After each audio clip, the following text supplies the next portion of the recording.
వాళ్ళ ప్రవేశించడం బైబిల్ నుంచి కొన్ని వచనాలు జాగ్రత్త. బైబిల్లో యేసు ప్రభువు చెప్పిన కొన్ని జాగ్రత్తల గురించి జాగ్రత్త. ఎందుకంటే శ్వాస జీవితంలో జాగ్రత్తలు చాలా అవసరం. కాబట్టి కొన్ని జాగ్రత్తల గురించి జాగ్రత్త. అయితే కొన్ని వచనాలు చదువుతున్నాం. సామెతలు 19వ అధ్యాయము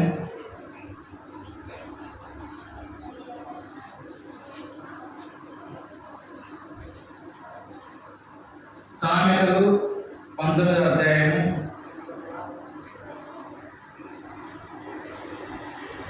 16 నుంచి 18 వరకు 16, 17, 18 చదువుతున్నాం. ఆజ్ఞలు కైకొన్నవాడు తను కాపాడుకున్నవాడు, తన ప్రవర్తన విషయమై అజాగ్రత్తగా ఉన్నవాడు సత్యము. 17 వరకు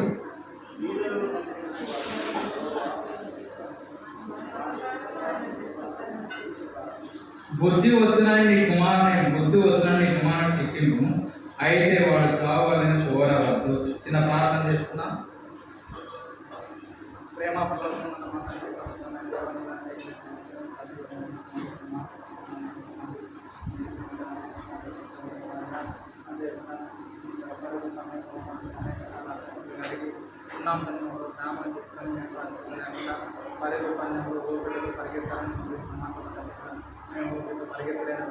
మీరే నాకు మా కోసం కలవడంలో బలైన విధానం తీసుకున్న డబ్బలు చేస్తాను.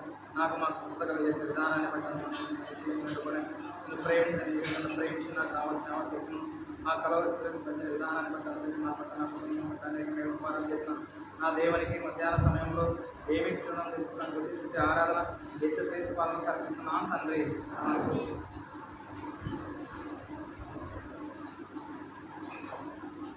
కొన్ని జాగ్రత్తల గురించి జాగ్రత్త. ఎందుకంటే జాగ్రత్త అనేది ప్రతి శ్వాసకి ప్రతి జీవితంలో, ఎందుకంటే మనకు జాగ్రత్తలు లేకుంటే మనం ఆరోగ్యం ఉంటుంది, ఆయుష్ ఉంటుంది అంటాం. అయితే జాగ్రత్తలు లేకపోతే మనం చాలా ఇబ్బందులు పడాలి. అందుకే కొన్ని జాగ్రత్తల గురించి ప్రభు చెప్పిన విషయాలు కొన్నింటి మాత్రం ధ్యానిస్తాం.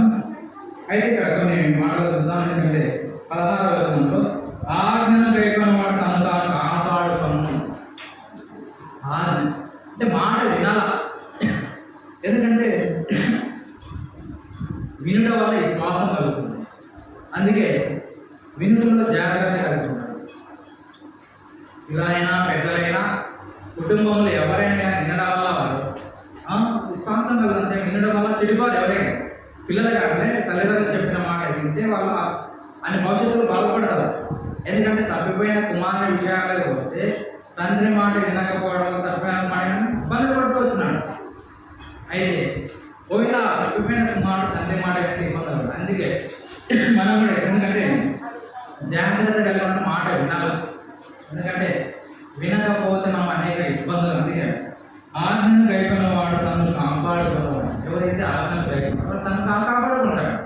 ఎందుకంటే ఎవరైతే ఇతరుల దేవుని మాట కావచ్చు, కుటుంబంలో బాధ్యత గల వారి మాట కావచ్చు, తల్లిదండ్రుల మాట కావచ్చు, ఎవరైనా మాట వినడం వల్ల వాళ్ళు లోపడడం ఆయుష్ ఆరోగ్యం పెరుగుతూ ఆయుష్ పెరుగుతారు. ఇంతే. ఎందుకంటే ఇప్పుడు ఉన్నటువంటి సమాజంలో పిల్లలు పెద్దలు ఎవరికి ఎవరు లోపడరు, మాట వినరు. వినకపోవడం వల్ల అనేక మంది ఆత్మహత్యలు చేసుకొని చనిపోతున్నారు. ఎందుకంటే పెద్దల మాట సత్యం అంటారు. పెద్దల మాట ఇంటే ఖచ్చితంగా పిల్లలు చెప్తున్నారు. ఎవరైనా అయితే ఇక్కడ కూడా కొన్ని మాటలు చెప్తుందంటే వినాలా. ఇవి నేను మాట ఇక్కడ లోబడితే మనకు ఆశీర్వాదం. అది కూడా ఆజ్ఞను కైకొన్నవాడు తను తాను కాపాడుకున్నాడు. ఎవరైతే ఆజ్ఞను కైకొన్నాడు తను తాను కాపాడుకుంటాడు. నువ్వు మాట విలువ ఇవ్వకపోతే నువ్వు, ఎందుకంటే ఒక వ్యక్తి ఇలా పోకూడదంటే పోతామంటే మనమే చేయలేము. ఇబ్బందులు పడేది వాడే, మనం కాదు. అందుకే ఆజ్ఞను కైకొన్నవాడు తను కాపాడుకున్నాడు, తన ప్రవర్తన విషయమే అజాగ్రత్తగా ఉన్నవాడు చచ్చున్నాడు. ఎందుకంటే డైరెక్ట్ రాస్తున్నాడు. ఎందుకంటే ఒకవేళ చచ్చిపోతానంటే ఏమైనా భయపడతాను పోకుండా. ఎందుకంటే ఖచ్చితంగా చెప్పాలి, దండించాలి, హెచ్చరికగా ఉండాలి. ఎందుకంటే హెచ్చరిక అనేది లేకపోతే ఇబ్బందులు పడతాం. ఇప్పుడు రోడ్లు ఎన్ని ఉన్నాయి, మిడిల్ ఉన్నాయి, డబల్ రోడ్ ఉన్నాయి, హైవేలు ఉన్నాయి. హైవేలు కూడా కొన్ని చోట్ల మలుపులు అక్కడ చోట వాటి సింబల్ హెచ్చరిక బోర్డు పెడతారు. ఇక్కడ మలుపు ఉన్నది, ప్రమాదం ఉంది అని హెచ్చరిక బోర్డు ఉంటాయి. కొన్ని చోట్ల ఊర్లే కోసం స్పీడ్ బ్రేక్ అవి ఉంటాయి. ఎందుకంటే ఇక్కడ ప్రమాదం జరిగే స్థలం కాబట్టి హెచ్చరిక బోర్డు కూడా పెడతారు. ఎందుకంటే రోడ్డు ప్రమాదాలను నివారణ చేయడానికి ఆ ఆర్మీ వాళ్ళు కూడా అక్కడక్కడ హెచ్చరిక బోర్డుతో పాటు అక్కడక్కడ స్పీడ్ బ్రేకర్లు కొన్ని సింబల్స్ అనేది ఈ రోడ్లో పోవాలి, ఇట్లా పోవాలి, ఇట్లా పోవాలని ఇన్ని రకరకాల హెచ్చరికలు కూడా. ఎందుకంటే లోకస్తులకే ఇన్ని హెచ్చరికలు, ఇన్ని జాగ్రత్తలుగా ఉన్నారు. ప్రభు నిన్ను నన్ను ప్రేమించడం కాకుండా నిన్ను నన్ను పర్వత రాజ్యం తీసుకున్నప్పుడు దేవునికి ఎక్కువ ప్రేమ ఉంది కదా, ఆ ప్రేమను బట్టి మనకు కొన్ని హెచ్చరికలు చేస్తున్నాం. ఎందుకంటే ఆజ్ఞను కలిగి ఉన్నవాడు కాపాడుతుంది. ఎవరైతే దేవుని మాట్లాడుకోగలరో తను కాపాడకూడదు కాకుండా తనను కాపాడే అవకాశం ఉంటుంది. అది కాపాడుతుంది. తన ప్రవర్తన విషయమై అజాగ్రత్తగా ఉన్నవాడు సాక్షును తన ప్రవర్తన. ఎందుకంటే నీ యొక్క ప్రవర్తనే సాక్ష్యం చెప్పేది.